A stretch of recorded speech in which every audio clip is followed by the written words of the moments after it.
Good evening. Eagle Rank is the Scouts' highest award. Only a small percentage of the Scouts ever achieved this lofty goal. I was kind of interested in Mr. Brewhardt's remarks about how this troop operates, especially in the first year, that a new Scout comes in as a cub and quickly can walk his way through Scout, Tenderfoot, Second Class, Life Scout, if they participate in a lot of the organized troop activities. And as polished as that process seems, to some of you it might seem sort of vague how one goes from Life to Eagle. It's my pleasure to operate as this troop's Eagle representative, as committee chair for Eagle Advancement. And I've been working with some of the advisors for a few of you folks who are now going through that process. And tonight we're going to take the next few minutes to honor our newest Eagle member. But before we do that, I'd like to introduce a speaker to make a few remarks on behalf of our Eagle candidate for tonight. Rob Dureka is a principal at West Hills Middle School. He's been a principal, and if you've read the background in the proceedings for tonight, you can see that he's really been around quite a bit in our school district as principal and leader of several of our schools. Rob, if you'd come up to the stage and have a few remarks for the boys before we start getting into the awards.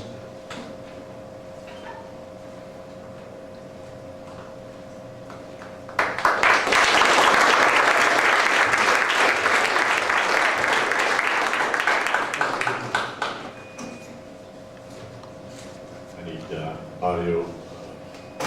Speak right into the mic. Mike said don't move it. Mike, right there.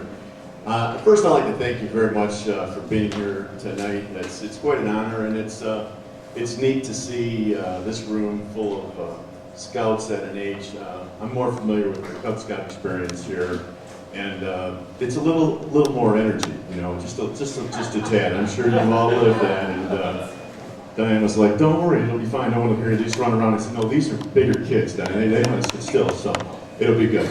So with that. I'd like to start out just a little bit about my experience. And, you know, when I was looking at your program, it was neat to look through the names of the Eagles on there. I know 24 of those young men. Some aren't as young. I know one of the more original Eagles, Craig Spangler, if you look back in the histories of this troop, he was one of the first Eagles. But there's a certain commonality among all of you guys. And I think all of you are able to put your name on that list at some point in time. Because, you know, there's a time when you're a parent and you're driving in the van. I think everybody's realized that parents can't hear when they're sitting up there and there's people talking in the back and they're doing all those things and they're living their life. Well, I live my daily life around young people. Guys like yourself, walk in the halls, in the cafeterias, and there's a commonality. There's a certain core makeup to get to be an Eagle, to be a successful Scout, to grow into being a young man of character. And those 24 folks that I know on that list, they've got it. And you guys have the potential for that too. So with that, I mean, just kind of struck me to see 205 Eagle Scouts. And talking to Jerry, he said, this troop generally produces about 25% of its members as Eagles versus nationally somewhere in the neighborhood of about 3%. So, you know, it doesn't happen all on your own. It happens with the community, it happens with the adults in the room, but it's a testimony to this organization. So I feel real honored to be here tonight. With that said, little background, my experiences with the Tucci Barabys came through Scouts. And Mike, Mr. Tucci Baraby, a Scout Master, I'm not sure what should I call you, but I know that a circus leader at some point was in my mind when my son was a tiger cub. He was crawling around and barking out there somewhere in the linoleum area in the middle, but always, you know, he was the leader and demonstrated those same traits that you wanted to see in you guys. Always friendly, always supportive.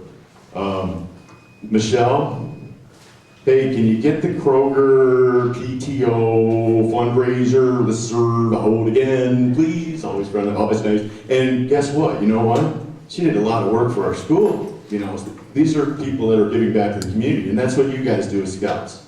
So when I ran across their children as a high school principal, it wasn't a surprise to me that, one, they mirrored their parents' value system, but also I think that they mirror the values of this organization. So I had the good fortune of being Maurice's MYP advisor, and that if you're not familiar with our schools and curriculum, it's a project that's individual in nature, it's personal.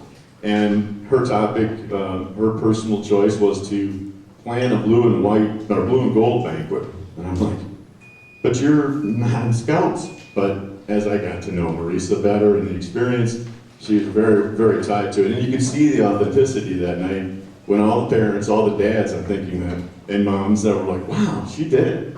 And it's a lot to pull something off. It's a lot of details, and she did a wonderful job.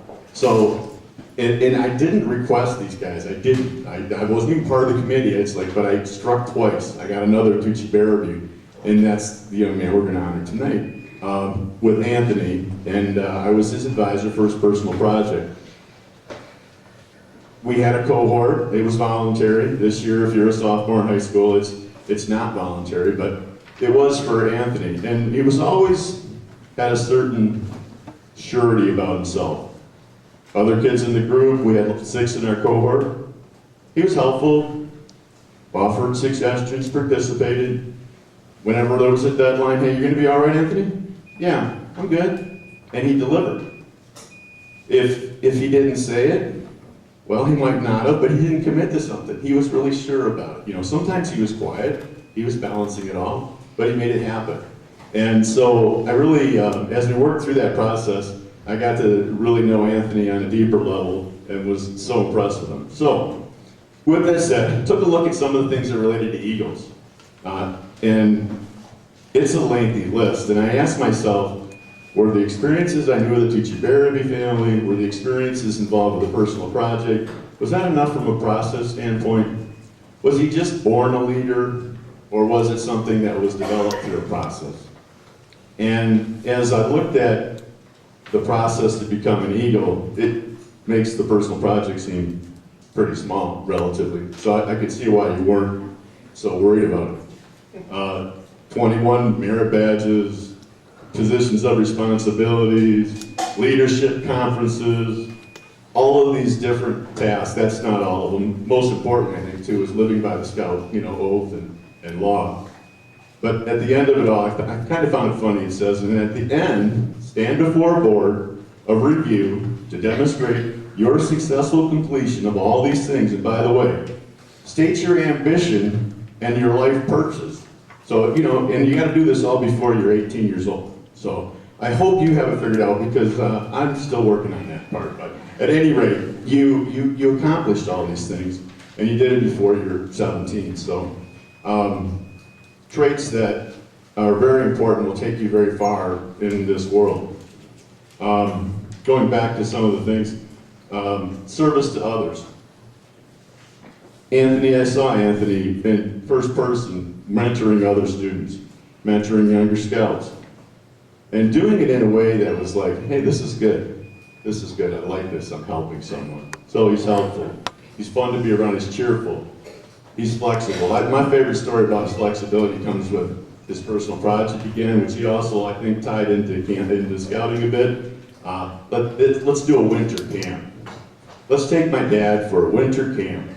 I think that's the greatest, one of the funniest stories that I ever had as a MYP person, and we were a celebration night. They went in the spring. Well, hey, it's Michigan, and guess what? It snows. And they had, 18-mile camp? Something like that, about 18 or 20 miles. And halfway through, they were so excited to find a porta potty that was warm and dry.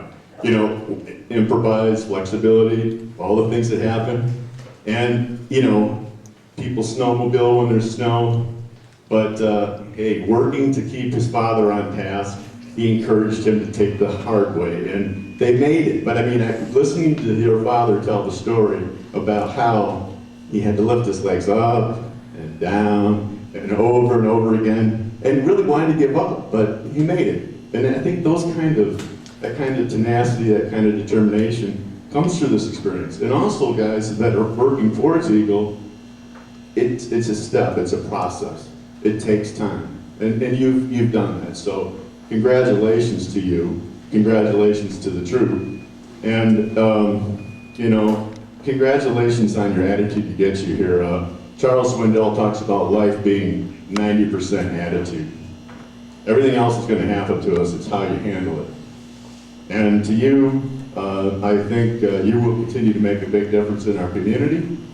Whatever community you have an impact on, if you continue to stay within those tenets that have gotten you this far. So thank you, and thank you for having me out here tonight.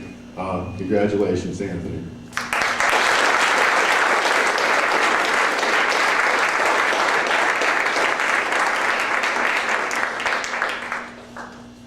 Okay, for those of you scouts who are STAR or Life or thinking about your path towards Eagle, I mean, I can give you one really good hint right away, and that's after you become a Life Scout is to find a good Eagle advisor.